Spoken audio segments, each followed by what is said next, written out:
Consciousness after death is a common theme in society and culture in the context of life after death. Scientific research has established that the mind and consciousness are closely connected with the physiological functioning of the brain, the cessation of which defines brain death. However, many believe in some form of life after death, which is a feature of many religions. Neuroscience. Neuroscience is a large interdisciplinary field founded on the premise that all of behavior and all of the cognitive processes that constitute the mind have their origin in the structure and function of the nervous system, especially in the brain. According to this view, the mind can be regarded as a set of operations carried out by the brain. There are multiple lines of evidence that support this view. They are here briefly summarized along with some examples. Neuroanatomical correlates. In the field of neuroimaging, neuroscientists can use various functional neuroimaging methods to measure an aspect of brain function that correlates with a particular mental state or process. Experimental manipulations. Neuroimaging, correlational studies cannot determine whether neural activity plays a causal role in the occurrence of mental processes. Correlation does not imply causation, and they cannot determine if the neural activity is either necessary or sufficient for such processes to occur. Identification of causation and necessary and sufficient conditions requires explicit experimental manipulation of that activity. If manipulation of brain activity changes consciousness, then a causal role for that brain activity can be inferred. Two of the most common types of manipulation experiments are loss of function and gain of function experiments. In a loss of function, also called necessity experiment, a part of the nervous system is diminished or removed in an attempt to determine if it is necessary for a certain process to occur, and in a gain of function, also called sufficiency experiment, an aspect of the nervous system is increased relative to normal. Manipulations of brain activity can be performed in several ways.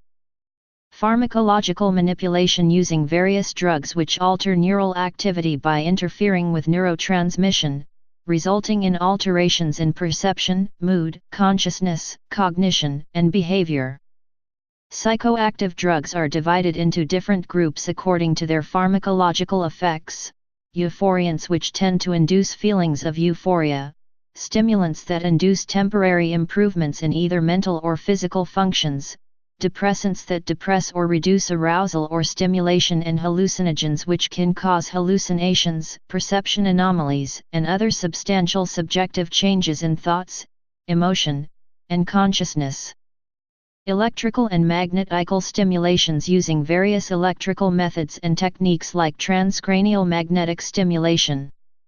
In a comprehensive review of electrical brain stimulation, EBS, results obtained from the last 100 years, neuroscientist Aslihan Salimbioglu and neurologist Joseph Parviza compiled a list of many different subjective experiential phenomena and behavioral changes that can be caused by electrical stimulation of the cerebral cortex or subcortical nuclei in awake and conscious human subjects.